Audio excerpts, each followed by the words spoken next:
Hello छात्रों, क्या हाल चाल है आप सभी लोगों को। हम सभी लोग पढ़ने के लिए जा रहे हैं application of Gauss law. Application of Gauss law में ये पढ़ने के लिए आ रहे हैं electric field due to solid non conducting cylinder using Gauss law. ये गॉस लॉ का एप्लीकेशन है जो समझिए क्या कहता है।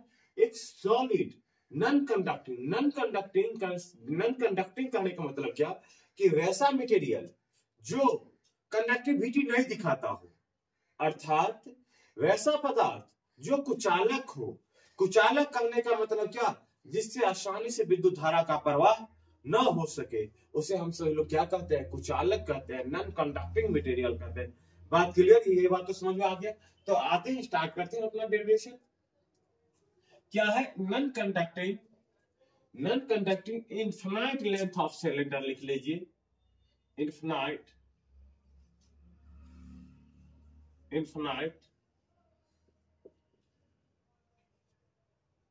Length of cylinder using Gauss law. क्या है, अनंत लंबाई का। समझिए बात को भाव कि ये क्या है, अपना फिगर ड्रॉ किया है। ये क्या है अपना, एक ये अपना क्या है, सिलेंडर है। क्या एक सिलेंडर है जिसका रेडियस कितना है, रेडियस कैपिटल आर है। ओके, इसके अंदर में क्योंकि ये नॉन कंडक्टिंग है, क्या है बाबू, नॉन कंडक्टिंग है, जिसके कारण से इसके अंदर में पूरा क्या है, आवेश फैला हुआ है। पूरा आवेश इसके अंदर में क्या हुआ है बाबू, फैला हुआ है। ओके, यदि हमको इसके कारण से इलेक्ट्रिक फील्ड डिटरमाइन करना हो तो सबसे पहले मुझे क्या करना है, किसको यूज करना है, using Gauss law, Gauss law का प्रयोग करना है। तो सबसे पहले हमसे लोग ये जानना चाहते हैं कि यहाँ पे जो चार्ज का ये डिस्ट्रीब्यूशन है, चार्ज कहाँ पे फैला हुआ है। तो चार्ज जो है कंडक्टर के अंदर में फैला हुआ है। कहाँ पे है, कंडक्टर के अंदर, सॉरी कुचालक के अंदर में, अर्थात की नॉन कंडक्टिंग मटेरियल है, पदार्थ के अंदर में है। यदि पदार्थ के अंदर में है तो क्योंकि ये नॉन कंडक्टर है, नॉन कंडक्टर स्किन इफेक्ट तो दिखाता नहीं। यदि स्किन इफेक्ट नहीं दिखाता है, जिसके कारण से इसके अंदर का आवेश बाहर तो आएगा नहीं, इसके सतह पे तो आएगा नहीं। इसी कारण से इसका जो आवेश होगा, जो भी चार्ज होगा, ये इस मटेरियल के अंदर में ही रहेगा। तो जब यदि आपसे को मैंने पढ़ाया था कि when the charge is distributed in the volume of conductor, यदि कोई सुचालक के अंदर में, यदि कोई कंडक्टर के अंदर में यदि आवेश फैला हो, तो हमसे लोग क्या निकालते हैं बाबू, सिग्मा निकालते हैं। और सिग्मा बराबर हमसे लोग लिख देते हैं, सिग्मा बराबर charge by volume, charge by volume. अब समझिए ये जो वॉल्यूम होगा, सो ये क्योंकि इससे प्रीवियस लेक्चर में मैंने वहां पे लिखा था चार्ज बाय एरिया, जब आवेश कहां पे आ जाता था, इस सतह पे आ जाता था। ऐसा तो अभी नहीं है क्या इसके अंदर में। तो सबसे पहले एक इमेजिनरी गॉसियन सरफेस बनाइए इसके अंदर में। क्या है बाबू, एक इमेजिनरी गॉसियन सरफेस मैंने ड्रॉ किया।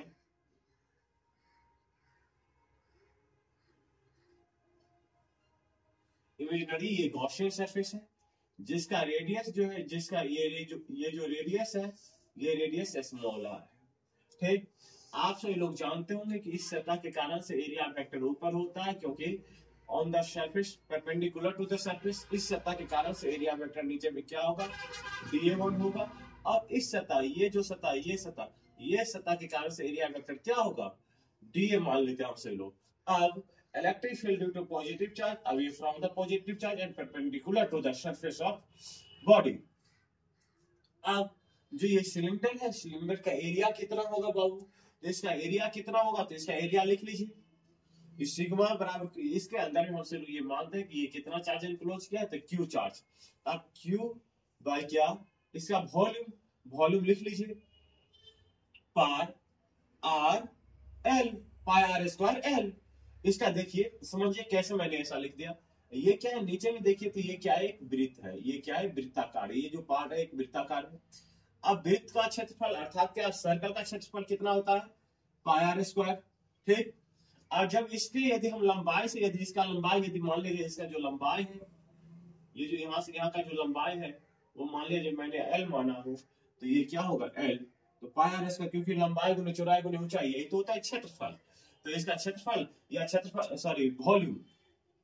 अब जो कोई भी चीज का आयतन यदि निकालना हो तो उसके आयतन उसके क्षेत्रफल में यदि उसके लंबाई से यदि गुना कर देते हैं तो क्या मुझे प्राप्त हो जाता है, वॉल्यूम प्राप्त हो जाता है। अब यहां से समझिए, यहां से जो हमसे लोग क्या करें, क्यू का मान हमसे लोग निकाल लेते हैं, q enclosed, q enclosed, q enclosed कितना हो जाएगा, sigma pi R square L, pi R square L. यहां तक हमसे लोग ने आ गए। अब लिखिए according to definition of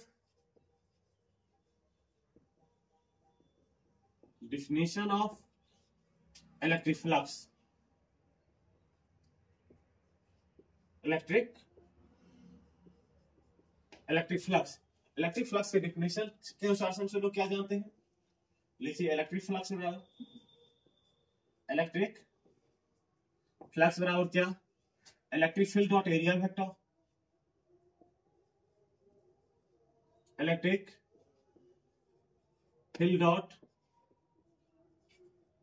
area vector. अब इलेक्ट्रिक फ्लक्स को हमसे लोग क्या कहते हैं, छोटा सा एरिया के लिए मैंने क्या निकालू, डी फाई टोटल निकाल लेता हूं, क्या डी फाई टोटल बराबर क्या लिख दू, E dot D A one, E dot D A plus क्या इलेक्ट्रिक फील्ड ई और यह एरिया वेक्टर क्या D A one, E dot D A one, फिर देखिए इलेक्ट्रिक फील्ड ई और एरिया वेक्टर क्या D one, electric field E plus कौन चीज ए डॉट डी ए वन, इसे हमसे लोग क्या लिख दें, E dot D A plus क्या 2e dot D A one. इसे हम ये हमसे लोग 11th में पढ़े थे, vector A dot vector B, vector A dot vector B क्या magnitude of vector A into magnitude of vector B क्या cos थीटा, ये हमसे लोग पढ़े थे। जहां cos थीटा होता था वेक्टर ए और वेक्टर बी के बीच का कोण होता था। यहाँ पे देखिए कि डीए और ई के बीच का कोण कितना डिग्री होगा, 90 डिग्री होगा, क्योंकि ये जो दोनों है इस सरफेस पे परपेंडिकुलर है, दोनों एक दूसरे के समानांतर है। यदि दो समानांतर रेखा यदि समानांतर रेखा एक दूसरे के यदि मान लीजिए दो समानांतर रेखा हो तो उसके बीच का कोण कितना डिग्री होगा, तो 0 डिग्री। तो हम से लोग क्या लिख दें, ए डी ए कॉस कितना डिग्री 0 डिग्री, ई और डी के बीच का कोण कितना डिग्री कॉस थीटा होता है, तो थीटा का कितना डिग्री 0 डिग्री प्लस क्या 2e डी ए वन। अब यहाँ पे देखिए ई और डी ए वन के बीच का कोण कितना डिग्री 90 डिग्री, क्योंकि देखिए ना ई इधर जा रहा है और डी ए किधर आ रहा है, डी ए वन इधर आ रहा है और ई इधर जा रहा है, बीच का कोण कितना डिग्री 90 डिग्री। यहाँ से लोग कितना लिख दो cos 90 डिग्री। आप देखिए ये ए डी ए cos थीटा cos 0 डिग्री कितना 1, तो इसे हमसे लोग क्या लिख दो ए डी ए, और यहाँ पे cos 90 तो कितना 0, डी फाई टोटल बराबर कितना इतना, हमसे लोग डी फाई टोटल बराबर कितना प्राप्त हो गया A D. Integrating both the side कर दीजिए, इंटीग्रेटिंग बोथ दी साइड, दोनों साइड समाकलन करने के बाद integrating both the sides we get हम पाते हैं डी फाई टोटल बराबर क्या integration of A D A, लिख सकता हूं डी फाई टोटल बराबर E integration of D A, D A का इंटीग्रेशन क्या होगा ई, डी फाई टोटल का इंटीग्रेशन क्या होगा फाई टोटल बराबर क्या ई ए। अब यहाँ पे जो ए का जो मान होगा, ए का मान कितना होगा बाबू, तो ए होगा जो ये जो गॉसियन सरफेस है उसका एरिया। अब गॉसियन सरफेस का एरिया कितना होगा, गॉसियन सरफेस का एरिया यहाँ पे ई लिख दीजिए, गॉसियन सरफेस ये जो सतह है बेलन का एरिया कितना होता है, तो ए बराबर हमसे लोग यहाँ पे लिख दे कितना, ये पे लिख देता हूँ, ए बराबर कितना लिख दूं, ए बराबर होगा 2 पाई आर एल, क्योंकि इसका रेडियस कितना है स्मॉल आर है और इसका लेंथ कितना एल है, लंबाई गुना चौड़ाई होता है, तो इसका लंबाई मान लीजिए कितना 2 पाई आर और इसका लंबाई एल और इसका चौड़ाई कितना 2 पाई आर, तो 2 पाई आर इंटू एल हो गया, और यहाँ पे लिख दीजिए 2 पाई आर एल, फिर क्या हो गया अपना फाई टोटल प्राप्त हो गया, phi total equation first clear. अब देखिए कहां से, यहां से तो हो गया। अब अकॉर्डिंग टू गॉस लॉ यहाँ पे लिख दीजिएगा व्हेन आर जो है, आर क्या है बड़ा है किससे स्मॉल आर से, और ये क्या है inside the inside the cylinder. कहा हमसे लोग सिलेंडर के अंदर में है। यहां तक हमसे लोग ने आ गए। चलिए इक्वेशन फर्स्ट मान लिए। अब लिखिए according to Gauss law, according to Gauss law. Gauss law क्या कहता है बाबू? गॉस लॉ कहता है इलेक्ट्रिक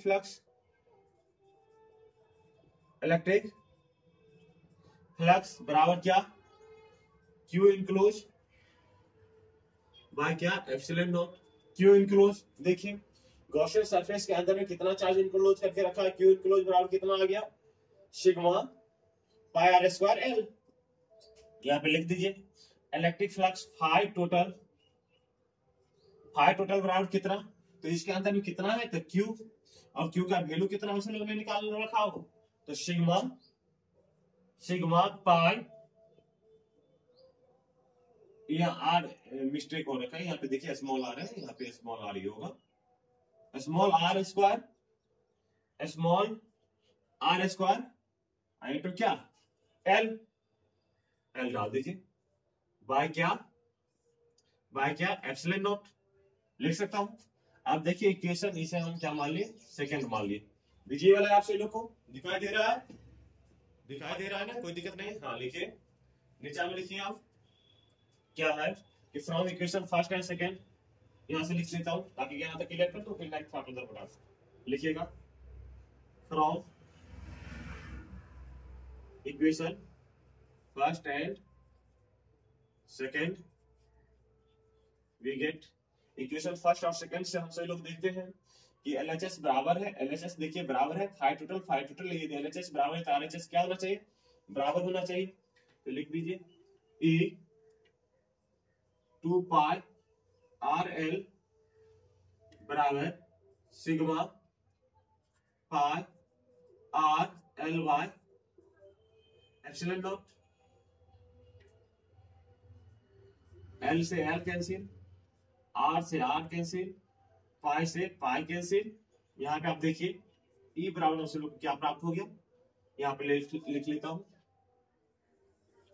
E बराबर से लोग क्या प्राप्त हो गया? यहां से देखिए E बराबर सिग्मा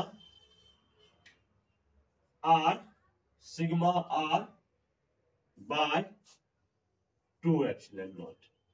यदि हमसे कोई पूछ ले कि भाई साहब यदि नॉन कंडक्टिंग सिलेंडर के अंदर में इलेक्ट्रिक फील्ड कितना होता है? तो sigma R by 2 epsilon naught. कितना होता है बाबू? Sigma R by 2 epsilon naught. यदि हमसे ये पूछे कि ये जो सिलेंडर है, ये जो अपना सिलेंडर है, सिलेंडर के अंदर में इलेक्ट्रिक फ्लक्स कितना, इलेक्ट्रिक फील्ड कितना होगा? तो sigma R by 2 epsilon naught. अब हम इसके बाहर चलते हैं, लिखिए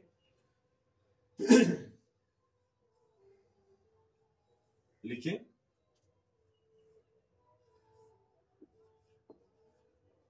वेन आर अब क्या हो जाए? कैपिटल आर जो हो जाए क्या हो जाए?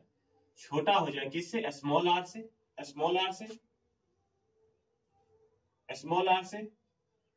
देन या इसे हम कहते सीधा, इतना बात सीधा क्या लिखे? आउटसाइड ऑफ सिलेंडर,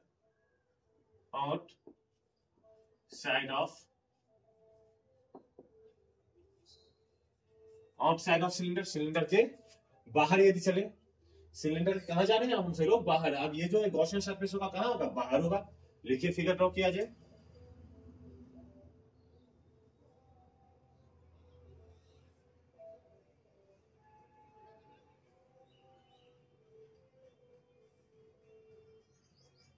कहा है हमसे लोग? सिलेंडर के बाहर है। इसका जो सिलेंडर का जो रेडियस है कितना है बाबू? सिलेंडर का रेडियस कैपिटल आर। ओके, अब जो इसके अंदर में क्या है? पूरा आवेश फैला हुआ है। इसके अंदर में पूरा आवेश फैला हुआ है। इसके अंदर में क्या है? आवेश पूरा बाबू फैला हुआ है। अब बात समझिए, क्या करना पड़ेगा? यदि इसके बाहर यदि देखना है तो मुझे क्या करना पड़ेगा? एक गॉसियन सरफेस ड्रॉ करना पड़ेगा। मैंने एक गॉसियन सरफेस ड्रॉ कर रहा हूं। ये इमेजिनरी गॉसियन सरफेस है। क्या है बाबू? ये एक्चुअल में नहीं होता, ये हम सभी लोग मानते हैं कि ऐसा सतह होगा। समझ में आ रहा है बात आप सभी लोगों को? ऐसा हम सभी लोग मानते हैं कि ये सतह होगा। इसका जो रेडियस है रेडियस कितना है, स्मॉल आर है, इसका जो लेंथ है वो लेंथ कितना है, एल है। ओके, यहाँ पे नहीं दिखाई दे रहा होगा आप सभी लोग को, तो ये मैं यहाँ पे बता देता हूँ, ये क्या है, स्मॉल आर है। बात क्लियर हो गया। अब सोचिए कि इस चार्ज के कारण से इलेक्ट्रिक फील्ड किधर, बाहर की ओर। एरिया वेक्टर इस सतह के कारण से, जो ये गॉसियन सरफेस के कारण से एरिया वेक्टर किधर, अपना जो यहाँ पे डीए मान लेते हैं। इस सतह के कारण से एरिया वेक्टर यहाँ पे क्या होगा, DA1 होगा। इस सतह के कारण से एरिया वेक्टर क्या होगा, यहाँ पे DA1 होगा। आप समझिए हमसे लोग कहां से स्टार्ट करते हैं, फिर से सेम प्रोसेस यहाँ पे भी अप्लाई करेंगे। सेम प्रोसेस यहाँ पे क्या करेंगे, तो सबसे पहले हम कहा लिखेंगे, according to definition of electric flux. According to लिख दीजिए यहाँ पे, अकॉर्डिंग टू definition of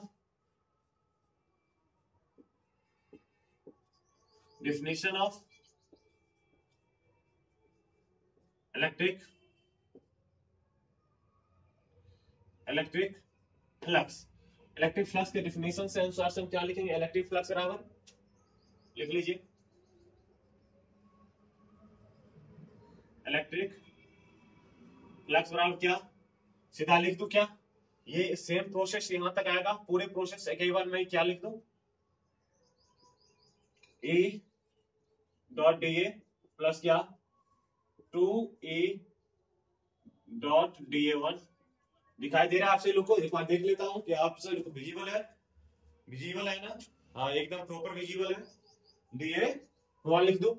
क्या बाबू एक बात बताइए, यहाँ पे हमसे लोग ने क्या लिखा था, इलेक्ट्रिक फील्ड बराबर क्या, E डॉट A, और E डॉट A बराबर यहाँ पे समझिए vector A dot vector B क्या जानते थे 11th में, magnitude of vector A into magnitude of vector B cos theta. यहाँ पे क्या होगा, अब ये magnitude of vector A magnitude of vector DA into क्या cos थीटा, cos थीटा का वैल्यू कितना डिग्री है, यहाँ पे DA और एक का बीच का कोण कितना डिग्री, 0 डिग्री। हमसे लोग क्या लिख दो, EDA cos 0 डिग्री प्लस क्या 2EDA 1 cos कितना डिग्री, 90 डिग्री, cos 90 डिग्री। और ये क्या है अपना D5 टोटल है, क्या है D5 टोटल, D5 टोटल बराबर हमसे लोग क्या लिखते हैं, EDA cos 90 का वैल्यू कितना 0, integrating both the side, integrating both the sides. सबसे पहले यहाँ पे एक बार आप समझिएगा कि चार्ज कहाँ पे फैला हुआ है बाबू, तो चार्ज फैला हुआ है क्या, इंसुलेटिंग सिलेंडर है उसके अंदर में फैला हुआ है। तो यहाँ पे हमको फिर से सिग्मा निकालना पड़ेगा, और यहाँ पे सिग्मा जो होगा वो क्या होगा, चार्ज बाय वॉल्यूम। यहाँ पे देखिए, यहाँ पे जो वॉल्यूम हम क्या लिए थे, ये गॉसियन सरफेस का वॉल्यूम लिए थे, किसका लिए थे, गॉसियन सरफेस का वॉल्यूम लिए थे। फिर यहाँ पे हमको क्या लेना पड़ेगा, ओरिजिनल में, क्योंकि गॉसियन सरफेस में तो मान लीजिए यहाँ अभी तो चार्ज कहाँ पे, एक्चुअली चार्ज कहाँ पे है, गॉसियन मान लीजिए कि ओरिजिनल सिलेंडर में ही तो चार्ज है ना, गॉसियन सरफेस में चार्ज तो है नहीं, गॉसियन सरफेस उसे इनक्लोज करके रखा है। तो एक्चुअली जो चार्ज कहाँ पे है, सिलेंडर के अंदर में, इसी कारण से वॉल्यूम हमको किसका लेना पड़ेगा, सिलेंडर को।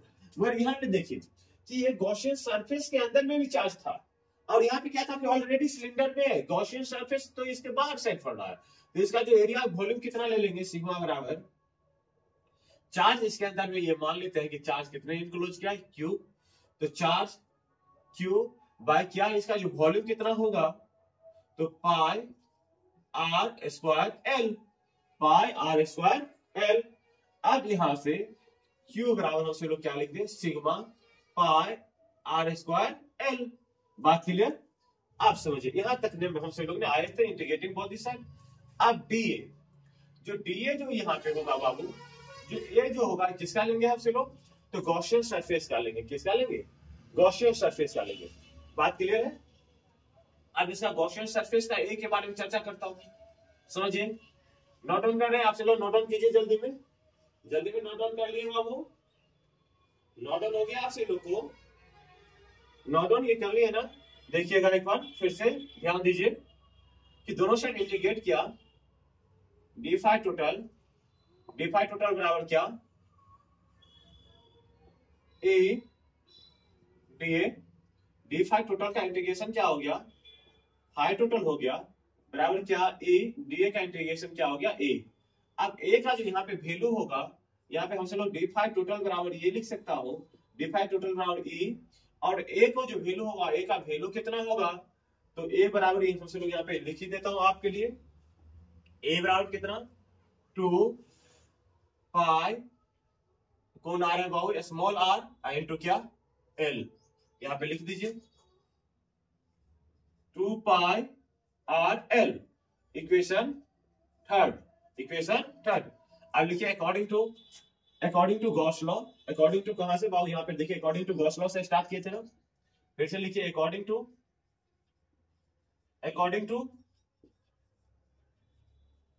Gauss law. गॉस लॉ से हमसे लोग बात करते हैं तो इलेक्ट्रिक फ्लक्स